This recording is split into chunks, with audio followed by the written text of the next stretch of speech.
Your dog grabbed your sock the second you walked in. Not your toy, not its bowl, your sock.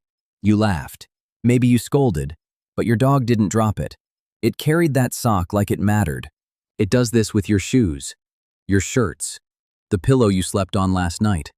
Always yours. Never a stranger's. Most people think it's mischief, a bad habit, something to train away. It's not even close. Your dog's nose processes smell in layers you can't imagine. Your scent alone carries more information than your face. When your dog buries its nose in your jacket, it's not being silly. It's reading everything you went through today. That moment it grabs something of yours and just holds it. That's not theft. That's the closest it can get to you. Everyone assumes stealing means dominance or boredom. The biology behind it tells a completely different story. Your dog isn't taking your things. It's borrowing pieces of your presence when you're not there to give them. And the objects it chooses are never random. They're always the ones that smell most like you. Most recently, you. The intensity of this behavior spikes at two specific moments. Right before you leave and right after you come home. Those two moments are when it misses you most. And it tells you the only way it knows how. By the end of this video, you'll never look at your stolen sock the same way again. And that's a good thing. There's a name for what your dog is doing. Psychologists call it a transitional object. Your dog invented it first. A child keeps a blanket when a parent leaves the room. Your dog keeps your sock when you leave the house. Same need. The object itself means nothing to it. What matters is that it smells like the person it would rather be next to right now. Scent triggers the same neural pathways as physical presence. For your dog, your smell and you are almost the same thing. That's why it doesn't just grab anything. It goes straight for what you wore, what your hands touched, what held your heat. Your shirt from this morning, your pillowcase, the hoodie you threw over the chair before you went to bed last night. You've probably wondered why it settles the moment it has that thing in its mouth. Now you know. It found you. Your dog's nose is 40 times more powerful than yours, proportionally. Smell is how your dog thinks about you. When you're gone, your dog doesn't picture your face. It remembers you the way it knows you best, through scent. And holding something that smells like you is the closest thing it has to having you in the room. Think about that. It's not destroying your things. It's building a version of you it can stay close to when you're not around. Your dog stores scent memories differently than visual ones. Longer, stronger, and tied directly to emotion. You last longer than you think. Long after you've forgotten what you wore yesterday, your dog still carries that memory in the one place it trusts completely. Watch your dog the next time you pick up your keys. Something shifts. Before you've moved an inch toward that door, its ears go up. Its body stiffens slightly. It starts watching you with a focus you only see at that one specific moment. Stress begins rising in your dog before you've even opened the front door. Not after, before. And the moment you reach for something of yours, a shoe, a bag, a jacket, it reaches for something of yours too. It's not acting out. It's self-medicating. Holding your scent is the fastest way it knows to bring its own stress down. Think of it like this. It found something that makes the ache of missing you just a little bit easier to carry. Familiar scent forces your dog to slow down and breathe. Your smell is a biological off switch for panic. Your dog isn't being dramatic. It's using the only tool available to get through the hours until you come back. And here's the part that gets me every time. It chooses the thing that smells most like you in that exact moment. Not yesterday's shirt. Today's. A dog can detect scent concentration differences of 1 part per trillion. Your day is written on every surface you touched, every room you walked through today, every person you touched, every emotion you felt. It's all there. It reads all of it. So when it grabs your sock before you leave, it's not stealing. It's holding on to the most current version of you it has. You've been leaving it something to hold on to every single morning. You just didn't know that's what you were doing. This behavior didn't appear out of nowhere. It's ancient, older than any breed standard, older than the word pet. Wolves carried objects back to their pack, not for themselves, for the ones they were bonded to. Your dog never forgot that. The carrying instinct evolved over 15,000 years, but what changed isn't the behavior. It's who the pack became. You are its pack, the only one it has. And carrying something to you is one of the oldest ways it knows to say that. It's not presenting a trophy. It's not asking to play. It's returning something to the person it centers its entire world around. And when you take the object back, do you notice it doesn't seem to care? It wasn't about the object. It was about the gesture.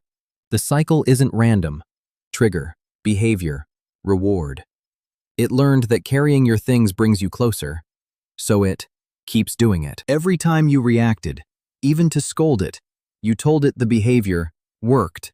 It got your attention. It got you back. That's not manipulation. That's an animal learning the fastest path back to the person it doesn't want to be away from. Now think about how your dog sees ownership. It doesn't divide the world into yours and mine. Only ours. Always ours. Old thinking said object stealing was a power grab. We know better now, completely. It's attachment, not aggression. Your dog never wanted your shoe. It wanted the thing your shoe represents. You, near, safe, and not yet gone. And every object it chose, every single one, was its way of keeping that feeling alive a little longer. But there's still more. There's a version of this behavior you've probably missed entirely, because it only happens when you're distracted or stressed. Your dog brings you something not to start a game, but because it can read that something is off, and it wants to help. It noticed your posture, your breathing, the way your jaw set differently today. It put the pieces together before you did. Your dog reads your face, your breath, the way you're holding your body. It knows you're struggling before you've admitted it. And the object it brings you, in that moment, isn't random either. It's the one thing it knows, creates connection between you two. It's saying, without any words, without any way to say it differently, I'm here, I see you, I brought you something. This behavior triggers a real bonding response in both of you, the same warmth shared between a parent and child. You felt it too, that specific warmth when your dog appeared with something of yours and just stood there. You felt it. That wasn't annoyance underneath the laugh. That was recognition. Something in you knew, this dog is trying to reach me. Most owners never connect those moments. They never realize their dog has been reaching out every single day in exactly this way. Dogs that carry owner objects show measurably lower anxiety scores than dogs left with no owner-scented item at all. The difference is real. Leaving something that smells like you, a worn shirt, an old sock, genuinely helps your dog cope while you're gone. You have that power. You've always had it. You just didn't know your smell alone was enough to make it feel safe. Now let's talk about the other moment. The one that happens the instant you walk back through that door every single evening. It already has something in its mouth before you finished opening the door. Not after. The moment it heard you coming. Most people think that's just excitement. It is. But there's a second layer underneath it that changes what the moment means entirely. Greeting excitement hits your dog like a wave it can't manage alone. The object gives that energy somewhere to go. Without something to hold, that excitement can become overwhelming. Barking, jumping, spinning. The object is the pressure valve. And notice what it always chooses. Your things. Never its own toy. Your shoe, your glove. Always something that carries you. Choosing your object over its own toy isn't accidental. It's a preference. Your scent makes the greeting ritual feel complete. Every evening, your dog has been performing a ritual for you. A welcome home ceremony. You were the guest of honor every time. It doesn't do this for anyone else. Watch what happens when a stranger walks in. Nothing. No object, no ritual, just watching. The ritual is reserved, specific, earned. By you. Over every day you've come home and it was waiting right there. The greeting object behavior is more common in securely attached dogs, the ones who trust completely that you'll always come back. Your dog brings you something because it trusts you enough to offer a piece of the weight. It survived missing you, and it wants you to know that sock it dropped at your feet tonight. It held that for hours, waiting for the moment it could give it back to you. Here's what all of it adds up to. Every stolen sock, every grabbed shoe, every object it pressed its nose into while you were gone. Your dog was never stealing. It was holding the closest thing it had to you. Every time, without fail. For every hour you were gone. The bond your dog has with you is so deep that your physical absence creates a real biological need. and your objects are how it meets that need. You've come home to that dog 100 times, and 100 times it had already started missing you before you even left. That dog has chosen you every single day, in the morning when you left, in the afternoon while you were gone, right now, tonight. Tonight, look at it. Really look.